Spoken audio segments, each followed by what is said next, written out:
Glórias a Deus. O tema hoje é Cristo representado em Davi é como o leão da tribo de Judá. Então, tudo que ele fala sobre esse leão da tribo de Judá, que é Davi, aquilo foi ele que incorporou-se em Davi. Davi não faria nem 30% do que Davi fez. Acho que nem 20%. Um homem, estava conversando aí com os irmãos, um homem entrar numa guerra, cheio de camarada, com arco, com flecha, com espada, e não tem nem um arranhão em Davi, hein? Foi para pegar 100 prepulsos, trouxe 200. Então, é o Espírito de Deus quando está numa pessoa. E Paulo compreendeu muito bem isso, que Paulo disse, se Deus é por nós, quem será contra nós? Então foi o quadro de Davi. Davi, quando estava cercado por inimigos, aí então veio uma notícia que estavam invadindo lá as terras, aí eles deixaram de ir atrás de Davi para ir combater com os inimigos. Saúl, deixa isso aí, ele pega depois. Foi a mão de Deus. E teve um quadro também que estavam cercados, não sei quantas mil pessoas, para pegar Davi. Então Deus deu sono a todos eles dormiram. Quando eles dormiram, Davi entrou na caverna, onde estava o rei Saúl dormindo. Aí o cara disse, olha, Davi, agora a chance de tu matar ele não está te perseguindo para matar? Era a chance. Mas como Davi tinha o Espírito Santo, aí disse, Deus me livre de eu levantar minha mão contra o ungido do Senhor. E somente rasgou a roupa dele para provar que esteve lá. Mas mesmo assim Davi ainda se arrependeu porque rasgou um pouco a túnica dele. Então um homem como este foi para cumprir a profecia do próprio pai dele, que disse, isso aí eu paro, porque eu vou ler agora com vocês. Tá bem? Então nós vamos ler Gênesis 49, 8 ao 11. Gênesis 49, 8 ao 11. Então nós vamos ver como é que começou essa gloriosa transmissão do Espírito de Cristo para o nosso amigo Davi. Então, vocês já sabem que toda essa valentia, toda essa força, essa vitória de Davi, ele não chegaria nem a 15% ou 20%. Por quê? Porque ele seria um homem normal, comum. E Davi não foi um homem comum. Davi tinha de homem comum a carne, o sangue, o desejo de pecar, as falhas. Porém, Davi, na hora que ele se concentrava com Deus, ele dizia as mesmas palavras que Jesus Cristo iria dar no futuro. Que coisa tremenda, né? Uma profecia que ia acontecer no futuro, já estaria acontecendo com Davi. Aí vocês tiram porque Davi disse assim, traspassaram as minhas mãos e os pés.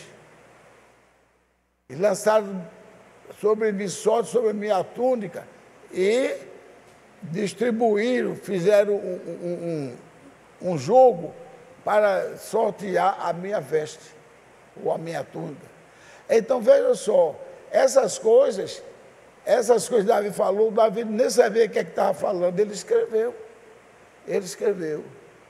Aquele quadro também, que a gente vê, o Senhor é meu pastor e nada me faltará, ainda que eu andasse pela sombra da morte, não temeria mal nenhum. Eu assistindo a Aline, ali não foi nada que aconteceu com Davi, sabia disso? Não foi. Foi Jesus quando passou ali, ele estava cumprindo aquilo que foi dito em Davi, que ele estava passando pelo caminho da sombra da morte. Aí ele disse, eu não temerei mal nenhum, porque juntamente está o teu bastão, o teu cajado. Era Jesus Cristo já pronunciando a expressão que ele ia sofrer, ia passar ali sofrendo como ele passou carregando a cruz, mas ele não temeria nada, porque ele sabia que a vitória dele estava garantida. É aí onde o pastor César falou que nós devemos ter fé, eu também tenho falado isso, modéstia à parte, eu tenho falado muito. Nós devemos ter fé, que se Jesus nos escolheu, se ele entregou seu corpo para morrer pelos nossos pecados, ele não vai permitir que o Satanás jogue a gente no inferno, não. Aquele que estava e depois deixou e foi embora, não voltou mais, é porque já estava escrito também, haverá um fulano de tal que veio parecido que ia ser crente, mas desistiu. Porque quem está no livro da vida do Cordeiro, todos nós, nenhum merece, nenhum de nós merecemos.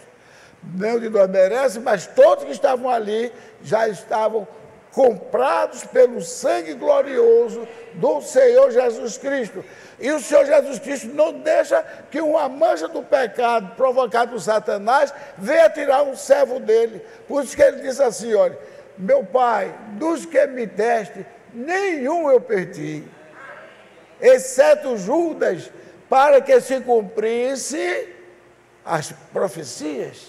Porque Judas foi chamado por ele também, mas foi para que se cumprisse, para que nenhum dos que estava escrito, nenhum dos que estava escrito no livro da vida do Cordeiro, perderia, nem iria trair o Deus da glória. Mas vamos, agora fazer Aline, vamos caminhar para a palavra que diz.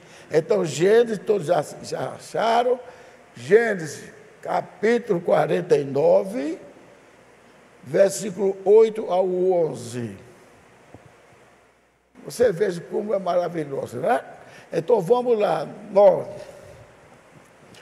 Pegar minha amiguinha, que me ajuda muito aqui. Então o versículo 8 diz, Judá, isso aqui foi Jacó, usado pelo Espírito Santo que estava profetizando.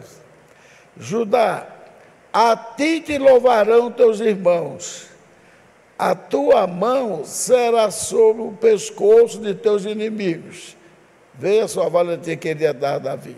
Os filhos de teu pai a ti se inclinarão, ou seja, todos os outros das outras tribos iriam se inclinar um dia perante Davi. E o pastor César falou disso quando ele disse que ele começou dominando 2 tribos e terminou dominando as 12. Aí veja só, o 9 diz, Judá é um leãozinho, da presa subiste, filho meu, encurva-se e deita-se como um leão, e como um leão velho, quem o despertará? Ou seja, um leão de força, de poder, quem o despertará? O cetro, olha isso, cetro é aquela vara que fica na mão do rei, não é verdade? Veja só, Deus já estava aqui mostrando que Davi iria ser rei. Ele escolheu Saul pela pressa do povo de Deus, dizendo, nós queremos ter um rei como as outras nações têm, mas esse negócio de dizer, como Saul falhou, Deus escolheu Davi. Não, Deus escolheu Davi antes, mas como a turma estava combatendo contra Samuel, e disse, nós queremos um rei, e Samuel ainda disse, porventura não tem atendido bem, você atendeu, mas nós não temos um rei, queremos um rei. Aí Samuel foi dizer a Deus, aí Deus disse, Samuel, ele não deu conta de você, não, ele está contra mim. Agora veja, Samuel é muitíssimo mais para frente, muitíssimos anos, e aqui Davi já era, eu sempre disse, nunca diga que foi porque Saul falhou que Deus escolheu Davi, não. Deus escolheu Davi ainda antes que se falasse. Foi ainda quando o pai deles, o pai de Judá, fez a profecia. Está vendo? Agora, isso vou lembrar sempre a vocês. Não faz de Davi pai de Jesus. Assim seria um erro, um pecado muito grande. Teria que Davi ser divino, ou Jesus não ser divino. Mas Jesus é divino e Davi não é divino. Veja só. Então, 9, quem despertará o 10? Agora diz o 10. O cetro, que é o bastão do rei, o cetro não se arredará de Judá, nem o legislador dentre seus pés, até que venha Siló, e a eles se congregarão os povos. Os povos se agregarão a este Siló. Esses povos estão incluindo judeus e gentios. Estão entendendo bem? Graças a Deus. O 11 diz: ele amarrará o seu jumentinho à vide, e o filho da sua jumenta à cepa mais excelente. Veja só, se isso não faz lembrar quando Jesus mandou pegar o jumentinho para em cima dele. Agora veja que é completa. Ele lavará a sua roupa no vinho e a sua capa em sangue de uvas, que é o vinho, mostrando o sacrifício dele que iria acontecer com o derramamento de sangue, certo? Mas vou deixar vocês entrarem para a gente orar e continuar a leitura. Deus abençoe vocês. Poder sentar depois da oração.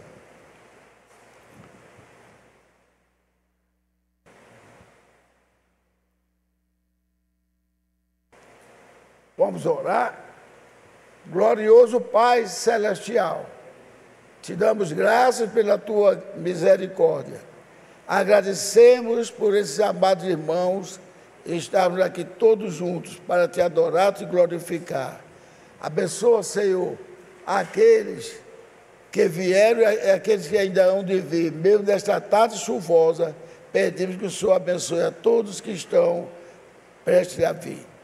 Pedimos também a tua misericórdia sobre cada um de nós, que teu Espírito Santo nos corrija, nos abençoe, nos redarguas, mas para que seja tudo aqui nesta tarde e noite, do agrado e glorificação do teu nome.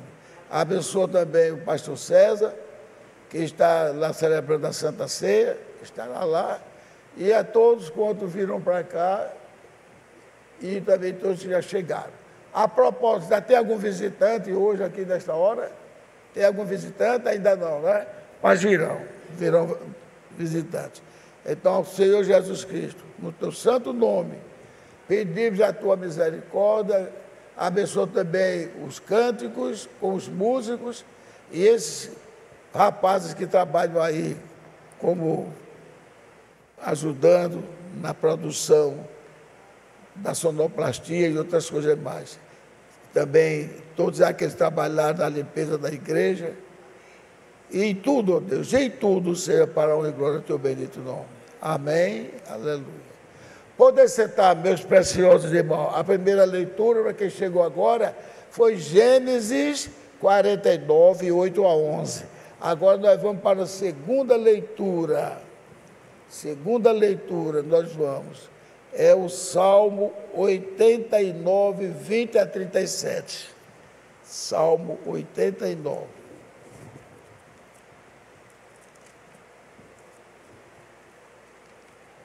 Esse Salmo 89 revela ainda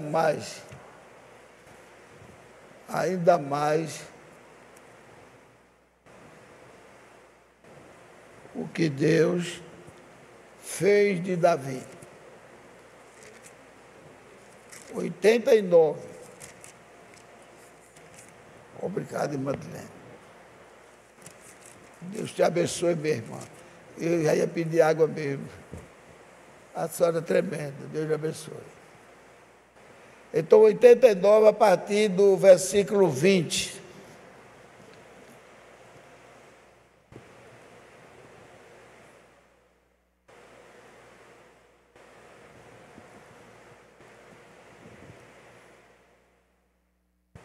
Nós vamos ler de 20 ao 37. Acharam? Então, 20. Achei a Davi, meu servo, com santo óleo o ungi. E veja que está escrevendo, isso não é Davi, não. Esse salmo é de outra pessoa. Mas tem que ter as palavras que Deus mandou Fala. A aliança de Deus com Davi é trazida à memória. É Masquil de Etan. Então veja só. Achei Davi, meu servo, com o santo óleo o ungi, ou seja, com o Espírito Santo, e com o qual a minha mão ficará firme. O meu braço o fortalecerá. O inimigo não o importunará, nem o filho da perversidade o afligirá. Está vendo? O inimigo não importunará, ou seja, não poderá fazer nada de mal contra ele. Eu derribarei os seus inimigos perante a sua face e ferirei aos que o odeiam. E a minha fidelidade e a minha benignidade estarão com ele em meu nome. Está vendo? Que é o leão da tribo de Judá. Estarão com ele em meu nome. Em meu nome será exaltado o seu poder. Porei a sua mão no mar. Veja, a expressão também que é dedicada a Davi, a Jesus. Né? Porei sua mão no mar e a sua direita no rio. E isso não foi visto por Jesus, né? Que estava no lado, outro lado era rio. Aí diz, ele me chamará dizendo, tu és meu Pai, meu Deus e a rocha da minha salvação. Está vendo o que Davi dizia? Davi não disse, ele será meu filho, será meu pai. Ele é meu Pai, meu Deus e a rocha da minha salvação. Também o farei meu primogênito. Gente, volta a lembrar isto. Eu já chamava Davi de primogênito meu sem ter visto isso. Porque eu disse, existe a primogenitura pela ordem de nascimento das famílias, e existe a primogenitura aquele a quem Deus escolheu, não importa qual a posição que ele está.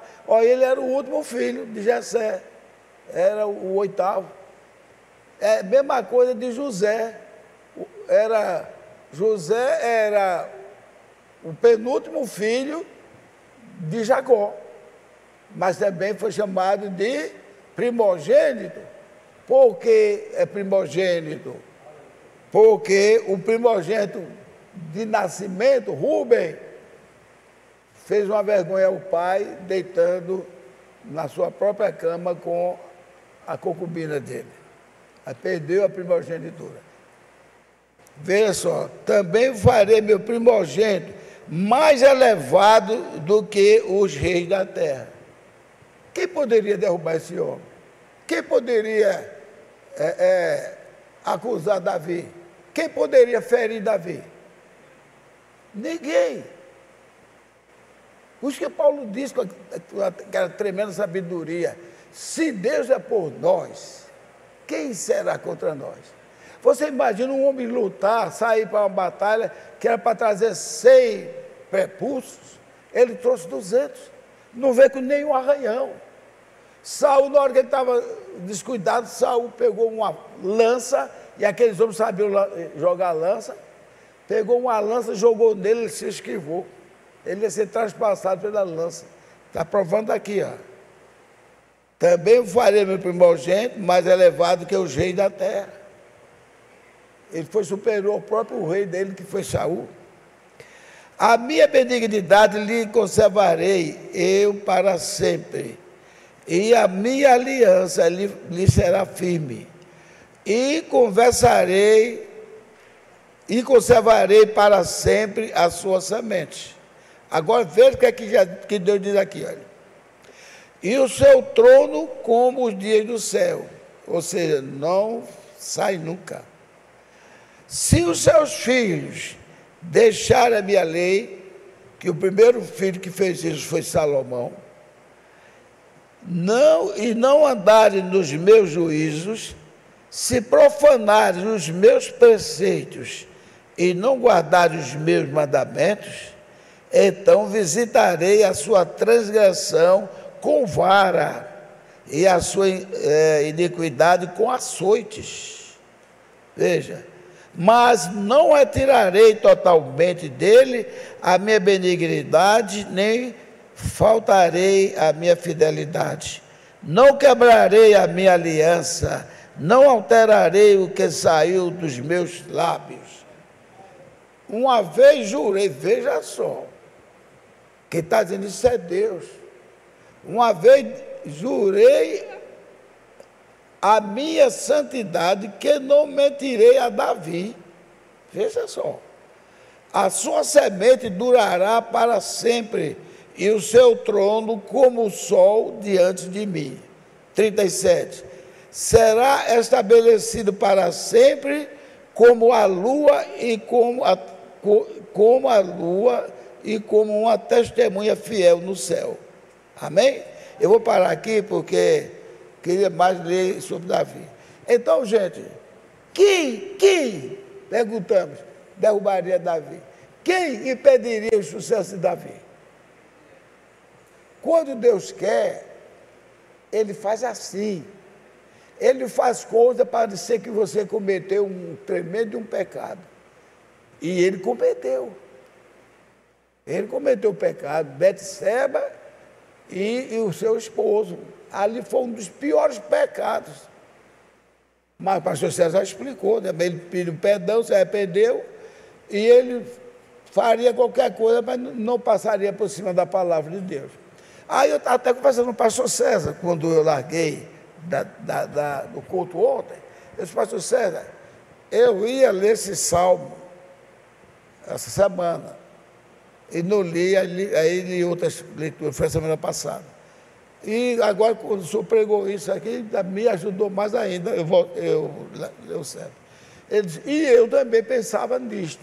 E o pastor César não tirou da razão, não. Disse, aquelas falhas de Davi, que ele foi criminoso, ele foi adúltero, ele tinha olho grande nas mulheres bonitas, não como o filho dele, Salomão. Salomão vestiu saia e não foi, como é que diz, aquele do pai do uísque, escocês. Usou saia e viu que não era escocês, é comigo.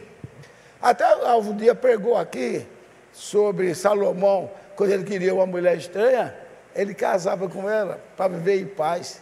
Deus não quer uma paz assim, não. Deus não quer. Deus protege pelo juramento que ele fez a Davi. Dizer que jurei a Davi, Deus jurar a Davi, sendo homem. Então, aí ele ia casava, mas quando Deus observou, Deus não disse, só te dou chance de tu casar com uma mulher, não. Deus disse claramente, não case, não arranje contatos com mulheres estranhas. Mas o amor que Deus tinha a Davi, Deus não fez nada contra Salomão. Aí a pessoa diz, o rei Salomão foi comparado com o milênio, acho que assim. Não, comparado porque não houve guerra. Mas não houve porque Deus não deixou. A palavra de Deus não volta atrás. Eu vou cobrar dos outros reis, mas dele eu não cobro, porque foi logo o primeiro sucessor de Davi, foi Salomão. Mas Salomão fez muita coisa errada. Ajudou a construir altares a deuses pagãos, atrás de um rabino de Israel. Agora, isso não dá tempo da gente fazer nada, não. A gente imitar, não. Que tem camarada que diz, não, Deus não perdoa fulano, ficando. Deus não tem jurisprudência. Jurisprudência é quando alguém cometeu um crime e um advogado não soltou, um crime muito hediondo, conseguiu convencer, e depois, com anos atrás, outro cara cometeu um crime igual, aí a jurisprudência é essa aí. O cara levar que já houve quadros iguais e que o juiz soltou. Mas Deus não. Onde é que está escrito que Deus não tem jurisprudência? Você já sabe que eu já falei aqui. Falei muitas vezes. Vou dizer, vocês vão clarear a mente. Eu terei misericórdia de quem eu tiver misericórdia. Eu perdoarei, né? Outro termo de que diz, eu me compadecerei de quem eu me compadecer. Sabe o que quer dizer isso? Que se Deus perdoar alvos por um pecado horrendo, se eu ou você cometer um pecado parecido com o de Álvaro, ele não está dizendo, foi parecido com o de Álvaro, eu vou livrar ele, não. Ele livrará nós dois, se formos filhos, porque ele vai tocar nos nossos corações, nós vamos nos humilhar diante de Deus, pedir perdão, então ele nos liberta daquele mal. Mas não foi por jurisprudência, não. Jurisprudência é uma coação que um bom advogado faz ao juiz. Eu estou coagindo dentro da lei. Olha, em tal tempo assim, Álvaro fez isso, isso, aquilo, outro. E agora, está escrito nas malhas, está lá no computador tudinho, esse meu cliente fez algo semelhante. Aí o juiz vai olhar. O juiz vai olhar porque ele sabe que se ele não der razão ao que imitou, o advogado, se ele é bom mesmo, ele entra pedindo recursos. Sabia? Ele entra pedindo recursos. Não, porque aconteceu do mesmo jeitinho que aconteceu agora, que tem muitos crimes parecidos. Entendeu? Muitos crimes parecidos. Aí ele vai e entra com aquilo ali. Aí, para soltar aquele que cometeu um crime igual tinha cometido aquele há muitos anos. Então, nosso Deus é glorioso e justo por isto. Se eu terei misericórdia de quem eu tiver misericórdia, eu me compadecerei de quem eu me compadecer. E já deu justamente o exemplo, logo cedinho. Saul.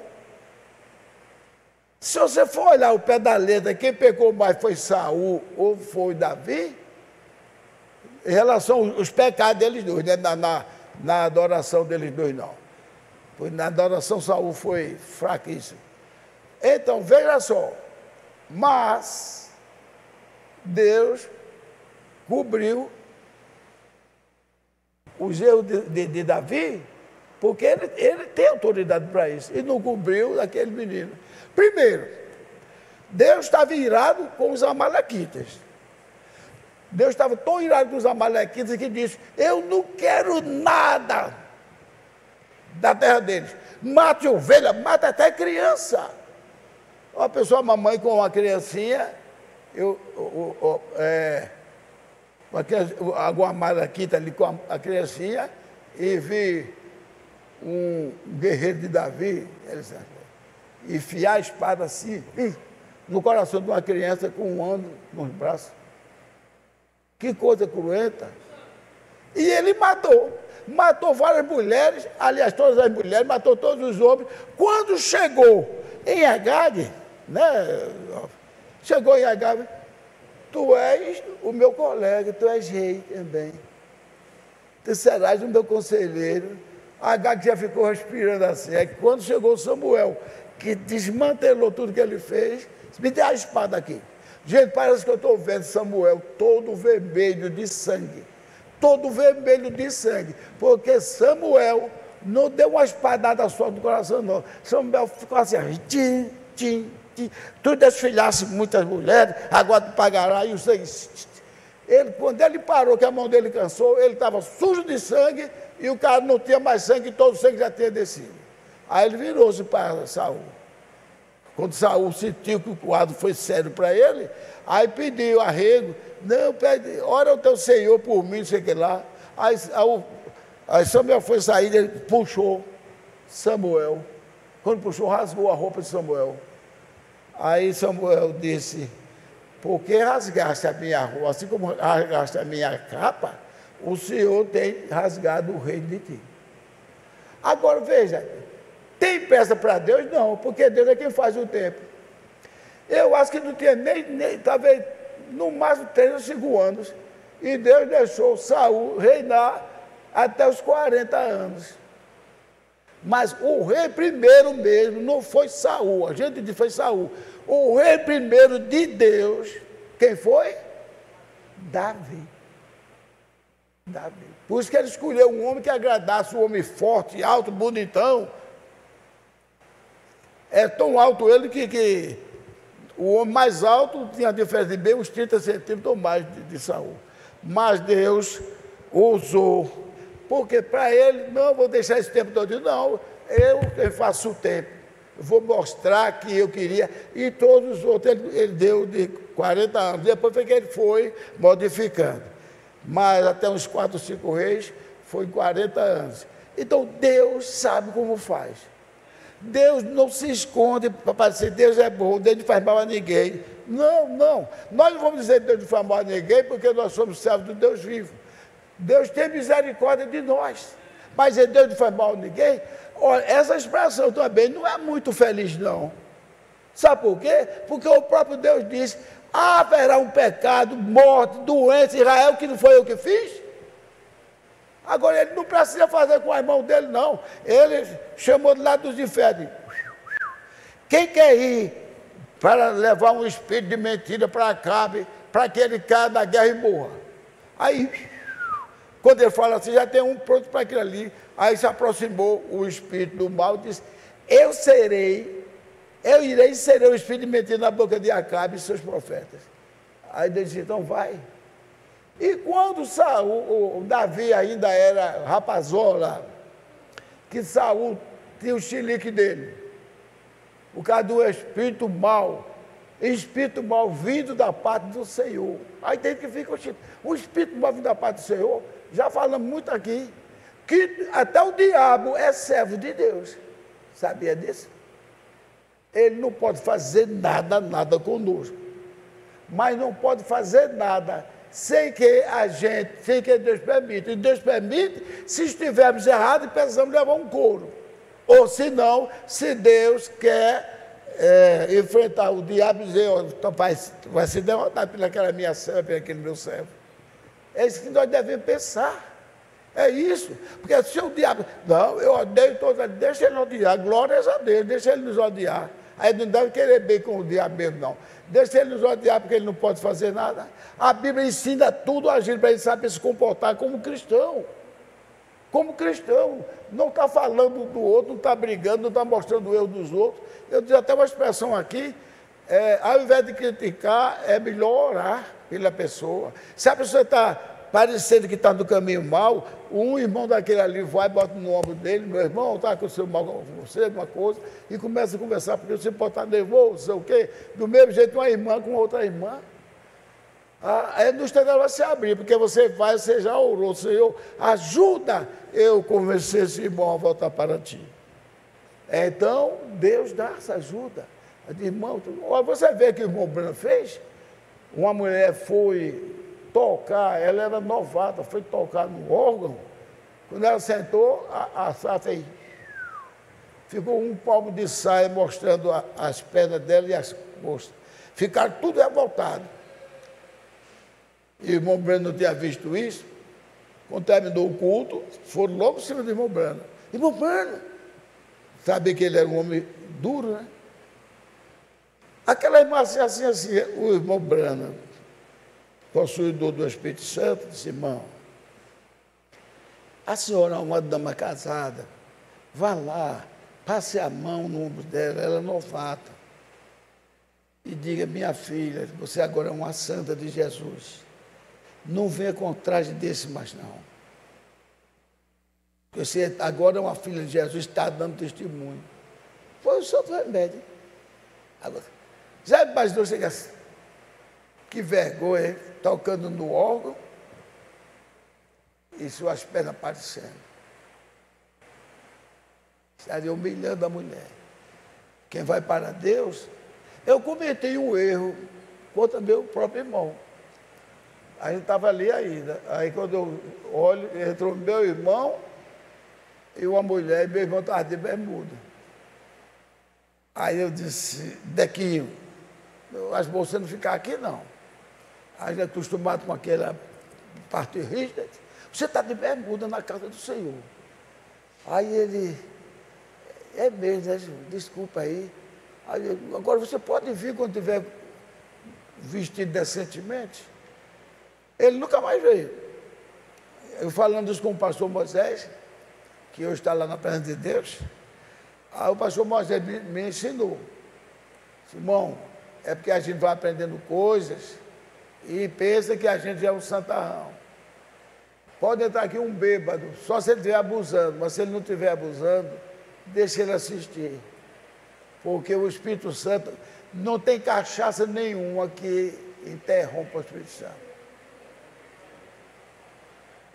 O demônio pode vir, o diabo pensar, ele vai fazer estardalhaça dentro da igreja, aí o Espírito Santo de Deus já conhece ele antes que ele nascesse, aí faz o camarada se ajeitar. Não é verdade? Olha o quadro do homem, dele lá de uma pessoa, que eu nem sei quem é esse casal, nem quero saber. Pode ser que ele não queira nem saber disso. Mas ele só, quando a mulher se aprontava, ele dizia, tu vai paquerar quem hoje? Quem é que vai te ganhar hoje lá na igreja? E a mulher ficava com o coração desse tamanho. E até que aconteceu, um dia ele disse, vai para a igreja hoje? Aí a mulher disse, eu vou, querido. Está vendo como é bom tratar bem? Eu vou, querido. Esse eu vou também. E o resultado, quando ele disse, eu vou também, a mulher, ao invés de se alegrar, a mulher conhecendo o marido, disse, pronto, é hoje. É hoje que esse homem vai fazer a maior confusão dentro da igreja. Quando chegou lá, o pastor Sérgio foi pregar, ó, tome sarrafo. E ela disse que ela entrou na igreja como se estivesse pisando em nuvem. Vê na hora, o camarada abrir a boca lá. Olha o cipó. O pastor César meteu o cipó em tudo. Quando o pastor César meteu o cipó no pecado de Satanás, aí perguntou, alguém que não é batizado, quer ser batizado no nome do Senhor Jesus Cristo? Ele foi o primeiro que se levantou. E sabe o que o pastor César disse? Que hoje ele é um dos melhores crentes da igreja. É Deus. Aí isso, veja só como São Paulo é um grande profeta. Aí isso casa com o quê? Paulo disse, a mulher santa ganha o homem que é incrédulo, descrente, né? E o homem que é crente ganha a esposa que é descrente. Embora que ele também diz, quem sabe, ó homem ou mulher, que ganharás o teu cônjuge para Cristo. Você veja, essas coisas assim, olha, tudo que a gente criticava, e a gente às vezes quer santarrão, não é que quer ser santarrão, não, é porque a gente vai aprendendo, vai ter aquilo e não tem saída. Jesus era quem? Nazireu de Deus, né? Jesus não cortava cabelo, Nazireu de Deus. E eu disse ao pastor César, e ele também não me admitiu, não. Ele disse, e Jesus, como Nazireu de Deus, chegou para quebrantar todos os paradigmas. Todos os paradigmas. Você vê quando Jesus está dando orientação, através de Pedro, Tiago, ali em Atos 15, ele disse aos gentios, aconselhar para que eles não comam sangue, não comam animal sufocado, né? E que mais, ele disse mais umas coisas lá que eu me esqueci, mas ele disse assim, em outra oportunidade dele, Paulo disse, coma tudo que vende no açougue, né? Então, até Alves falou aqui que nós somos Nazireu de Deus, mas nós somos Nazireu de Deus representados por Cristo. Porque o Nazireu não podia comer peixe de couro, podia? Comer peixe de couro tem que ser peixe de escama. Não podia beber vinho. Inclusive teve uma tribo que eles foram jantar, ofereceram almoço para eles. Todo dia eles almoçaram, se viram vinho, eles disse, não, nós não bebemos vinho, porque fizemos um trato com Deus de não beber vinho. E Deus elogiou bastante. E Jesus? Olha o Nazireu quebrando aí. O que foi que ele abençoou na festa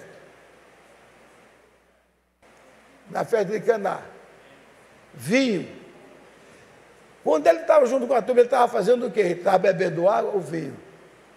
Vinho, ele disse, João não bebia vinho e nem comia carne. Você dizia que ele tinha demônio. O Filho do Homem come com os pecadores e bebe vinho. e vocês dizem que ele é um beberrão. Agora veja, e a gente tem aconselhado, e Alva aconselhou certo, todos nós aconselhamos. Tem uma parte lá, parece que é Provérbio 20 e Provérbio 30, que duas explicações. Tem uma que diz: ô Lemuel, não beba vinho nem bebida forte, porque isso não é para os próprios príncipes, porque não fica raciocinando. E aquele que bebe bebida forte, ele fica tão assim. Por quê? Porque quem bebe... O pastor César liberava vinho para a gente. Sabia disso? O pastor César liberava. Em época de quaresma. Ele dizia: bote um pouco de vinho e completa o copo com água. Que até tinha um químico na igreja que disse: ele está bebendo 20 copo de bandeira, pastor. Está bebendo 25% de vinho. E o pastor nunca mais orientou isso. Agora veja, Paulo não bebia vinho? Quem era Paulo? Quem era Paulo, igreja? Profeta. Paulo bebia vinho. E qual foi o conselho que Paulo deu na ceia? Vocês, quando quiserem comer e beber, faça isso aonde? Em casa. Para que não venha para cá querendo se panturrar de bebida e comida, e então, ao invés de ser Santa Ceia, se amaldiçoa. E Paulo encontrou um camarada que só vivia doente, só vivia doente. Paulo aconselhou: beba um pouquinho de vinho, todo manhãzinho, um cálicezinho de vinho. Agora, todos nós temos razão em dizer que o crente não deve beber, porque o pastor disse uma coisa e é certa. O crente começou a dizer: não, eu bebo um copinho desse que a gente tem na ceia, isso não vai embebedar ninguém. Mas ele pode extrapolar, ninguém está sabendo, aí o diabo entra. Aí com pouco ele está bebendo um copo e meio, uma garrafa.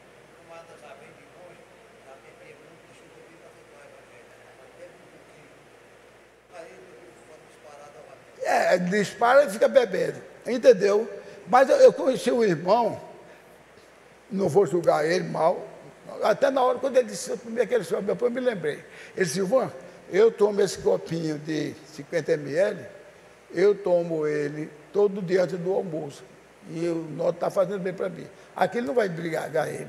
Mas veja, se a pessoa não estiver vigilante, como o Alvo falou ali, não estiver vigilante, mas que vinho gostoso, vou tomar só um pouquinho. É uma brecha. Com pouco ele está tomando um copo e tomando até a garrafa. Entendeu? Então é nisso. Paulo disse: tudo eu posso, mas nem tudo me convém. E Paulo foi o homem mais preparado por Jesus Cristo para nos aconselhar, foi Paulo. Tanto é, ele foi tão preparado que ele disse assim, que vocês só serão salvos através do que eu prego. Porque o evangelho que eu prego é a palavra de Deus, que Deus me deu. E Paulo foi um tremendo profeta. Agora, veja, se o pastor Sérgio for abrir a mão, vai terminar a gente dizendo: comprei uma garrafa de vinho tão gostoso, pastor, que eu não suportei um golinho. Depois do golinho, quando eu vi, tentei a bebida, a garrafa toda. E é assim que o inimigo pega. Então, as coisas têm que ser central. Porque Paulo chega a dizer isso, e Paulo bebia vinho. E aconselhou: quando vocês vierem para a Santa Ceia, come e bebam logo em casa. E quem foi que fez o vinho da boda de Caná? Quem foi que fez o melhor vinho? O Senhor Jesus Cristo. Então, tudo a gente deve. Aí depois Paulo disse assim: olha, não aceite isso, não toque, não beba, não coma, não faça isso. Já viu Paulo dizer isso? Não faça isso, porque tudo foi feito que Deus fez para nós. Agora, se alguém for fazer isso para honrar um ídolo, aí você está condenado.